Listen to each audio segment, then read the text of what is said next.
Men aytaman kerak, ko'pchilik Spark haydaydigan akalarga ortiqcha perdelka shart emas.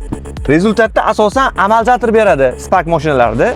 Bu mashinaga polni hadovoylarni stok holatda qilib berganmiz. Testlarimizda bilasizlar, eskadan narsa kiritamiz, aruladan o'tkazamiz, har xil chuqurlarga solib tashlaymiz.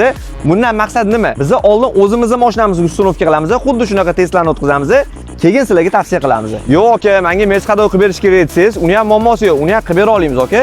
Aynan xos bu mashinaga nima ish qilib berganimizni sizlar bilan tanishtirib o'taman. Yumshoq yurish uchun 4 ta amalzator ustunovka qilib berdik. Richeydagi sandiy bloklarni 4 tasini alishtirdik. Sharovoy stabilizator tagi, asosiysi amalzator chashkasini original JMdan ustunovka qilib berganmiz. Aytib o'tganimdek, ortiqcha hech narsa qo'yganim yo'q. Bu mashinaga faqat shu narsalar bilan yumshoq qilib berdim.